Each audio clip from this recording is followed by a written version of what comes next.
Mikopo ya 10% kwa vikundi vya wanawake, vijana na wenye ulemavu imekuwa na matokeo chanya kwa kikundi cha vijana cha Sauti ya Kazi, ambapo wamefanikiwa kufungua miradi 4 baada ya kukuza mtaji wao wa shilingi milioni 20, mkopo uliopata kutoka kwa halmashauri ya wilaya ya Mbogwe mkoani Geita. Nathalis Ndekia ndio mwenye undani wa ripoti hii.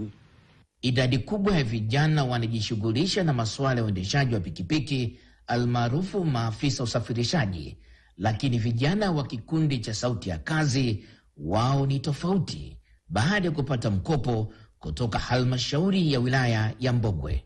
Kikundi pindi tulivyopata hera tuliongezea mtaji wa kuweza kusapoti na kusambaza tisheti nyingi sana. Kama mwaka huu tumesambaza tisheti za Mwenge, tumehudumia watumishi waliovaa tisheti za Mwenge, ambao huo mkopo ulituwezesha kutanua wigo ama kuongeza shughuli za kikundi ambao tunafanya, ikiwemo kama tuliweza kuongeza mradi wa kukodisha tenti pamoja na mapambo ya shughuli mbalimbali.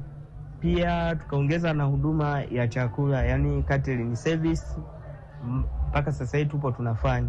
Mwaka wa fedha 2024-2025 halmashauri hiyo imetoa kiasi cha shilingi zaidi ya milioni 810 kwa vikundi maalum, na kipindi cha mwaka wa fedha 2025-2026 kipindi cha kwanza imetoa zaidi ya shilingi milioni 314. Waendelee kujua kwamba kuna fursa mbalimbali ambazo ziko ndani ya wilaya yetu ya Mbogwe, wanaweza wakazifanya.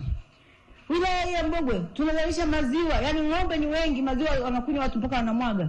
Ni nini kifanyike ili tuweze kutengeneza yale maziwa iwe biashara? Na kwa bahati mbaya sana mnazichukulia fedha hizi kwenye siku za sikukuu. Kwa hiyo msifike huko sasa mkaona kabisa kwamba sasa mambo yamekaa level, Krismasi iko vizuri. Kila sehemu nyingine utapata mkopo, unachukua milioni 1 unarudisha 500,000, lakini mkopo wa mama unachochukua unarudisha kile. Nikiripoti kutoka wilaya ya Mbogwe mkoa wa Geita, Nathalis Ndekia, TBC.